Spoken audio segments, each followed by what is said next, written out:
বন্ধুরা, আমরা তো ইলিশ মাছের মাথা দিয়ে কচু শাক খেয়েছি, অনেক রকম খেয়েছি। আজকের এরকম শাপলা দিয়ে ইলিশ মাছের মাথা রেসিপি আমি আপনাদের সাথে শেয়ার করব। আর একদম নতুন। আর কচু দিয়ে যদি হয় তাহলে শাপলা দিয়ে কেন হবে না, দেখুন এইরকমই হবে। আর খেতে কিন্তু কচু শাকের থেকেও কিন্তু কম নয় বন্ধুরা। তা চলুন আমি কীভাবে বানাচ্ছি সেটা আপনাদের সাথে শেয়ার করি। আর আপনারা কিন্তু ভিডিওটা প্রথম থেকে লাস্ট পর্যন্ত দেখবেন। আর নতুন বন্ধু হলে প্লিজ চ্যানেলটা সাবস্ক্রাইব করে পাশে থেকে যাবেন বন্ধুরা। তা চলুন আমি কীভাবে বানাচ্ছি সেটা আপনাদের সাথে শেয়ার করি, আর আপনারা আমার সাথে থাকুন, দেখতে থাকুন। তো এখানে ইলিশ মাছের মাথা দিয়ে শাপলার জন্য আমি এখানে শাপলা নিয়েছি, দেখুন।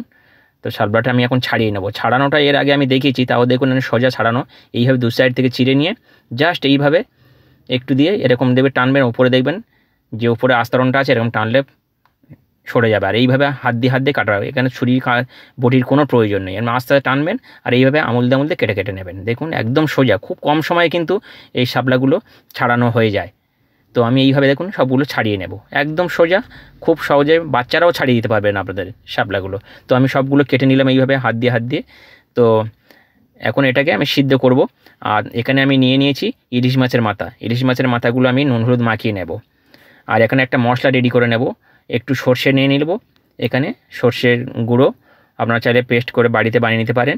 আর দিয়ে দেবো এখানে একটু লবণ, আর দিয়ে দেবো জাস্ট একটু জিরে গুঁড়ো দিয়ে এটা গরম জল দিয়ে আমি ভিজিয়ে রাখবো বেশ কিছুক্ষণ। একটু গরম জল দিয়ে দিলাম, নাহলে কিন্তু এটা সর্ষের যেহেতু প্যাকেট সর্ষে তিতো হতে পারে, তাই একটু লবণ দিয়ে দিলাম। আর গরম জল দিয়ে সবসময় আপনারা ভিজিয়ে নেবেন। তো এটা আমি একটু ফাটিয়ে রেখে দেবো। আর ততক্ষণে আমি এখানে শাপলাটাকে সিদ্ধ করে নেব। এখানে আমি গরম জল বসিয়ে দিয়েছি। আর এখন গরম জলের মধ্যে শাপলাগুলো দিয়ে ভালো করে সিদ্ধ করতে হবে। এটা দিয়ে আমি ঢাকা চাপা দিয়ে রেখে দিলাম এবং আমি ফিরে এলাম বেশ কিছু সময় পরে। দেখুন একদম সিদ্ধ হয়ে গেছে। আর এটা আমি এখন জল ঝরিয়ে নেব। জল ঝরাতে হবে, কিন্তু একদম জল ডাকলে হবে না, এরকম চিপে চিপে জলগুলো কিন্তু আমি বার করে নেব। তো আমি এখন এটা নামিয়ে নেব। দেখুন এইভাবে আমি জল ঝরানোর জন্য একটা ছাকনার মধ্যে নামিয়ে নিলাম। এইভাবে চেপে চেপে কিন্তু জল সব বার করে দেবো। আমি গরম বলে হাতা দিয়ে করছি না, আপনারা হাত দিয়েও ঠান্ডা হলে চেপে জল বার করে দেবেন। কত জল বেরিয়ে যাচ্ছে। এইভাবে পুরো জল রাখা যাবে না, একদম ড্রাই করতে হবে। আর ততক্ষণে আমি এখানে কড়া বসিয়ে দিয়েছি, কড়াতে দিয়েছি অল্প করে তেল দিয়ে আমি এখন মাছের মাথাগুলো ভেজে নেব। মাছের মাথাগুলো দু সাইড ভালো করে ভেজে নেব।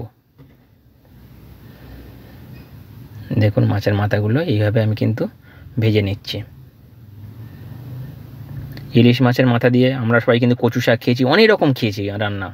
আর শাপলা দিয়ে আমি আপনাদের সাথে শেয়ার করছি। আর আপনারা দেখুন খেতে কিন্তু দারুণ লাগে বন্ধুরা। কচু শাককে হার মানিয়ে দেবে এই রেসিপিটা, আপনারা বাড়িতে ট্রাই করে দেখতে পারেন। তো আমি তেলের মধ্যে দিয়ে দেবো, মাথাটা ভাজা হয়ে গেছে। একটা শুকনো লঙ্কা দিলাম, জাস্ট একটু কালার করে নেবো, একটু গন্ধ ছাড়লে। এর মধ্যে আমি অ্যাড করে দেব একটু কালো জিরে।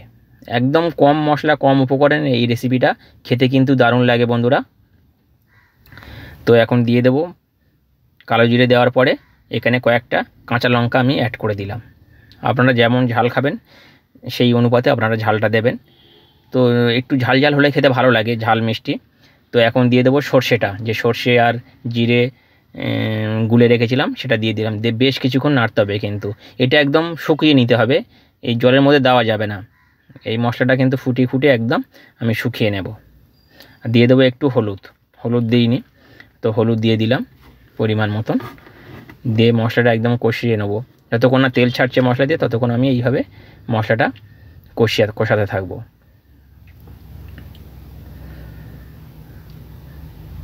এইভাবে কিন্তু আপনারা মশলাটা কষিয়ে নেবেন ভালো করে।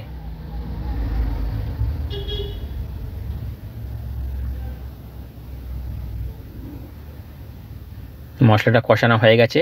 আমি এখন দিয়ে দেব শাপলাগুলো। দেখুন শাপলাগুলো আমি এইভাবে জল ঝরিয়ে নিয়েছি একদম ড্রাই করে। দিয়ে এখন কিন্তু ভালো করে নাড়তে হবে, একদম ফ্রাই করতে হবে। এই শাপলা দিয়ে সুতো বেরিয়ে যাবে, তাহলে কিন্তু খেতে ভালো লাগবে। গোটা গোটা রাখলে এটা জলসা বা পামসা লেগে যাবে একটা। যত ফ্রাই করবেন তত কিন্তু শাপলাটা খেতে ভালো লাগবে, নাহলে কিন্তু ভালো লাগবে না। এইভাবে রান্না করুন, ওর ভিতরে একটা জলসা ভাব থাকে। এমনিতে জলে হয় শাপলাগুলো, আর এটা একটা পানসা ভাব লাগবে যতই মশলা দেন। এটাকে একদম ড্রাই করতে হবে, এরকম ভাজতে হবে এইভাবে।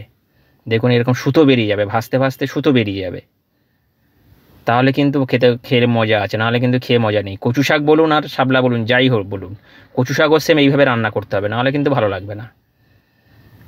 ওই রান্না করলাম খেলাম করলে হবে না, খাওয়ার মতন খেতে হবে। তো দেখুন অলরেডি হ্যাঁ হয়ে গেছে। আমি এখন মাথাগুলো দিলাম। মাথাগুলো আমি কিন্তু ভাঙবো না বেশি, কেন ইলিশ মাছের মাথার মধ্যে প্রচণ্ড কাঁটা থাকে, আর এই কাঁটাগুলো বাঁচতে সময় কেটে যাবে, তাই আমি মাথাগুলো গোটা রেখে এইভাবে নাড়তে থাকবো।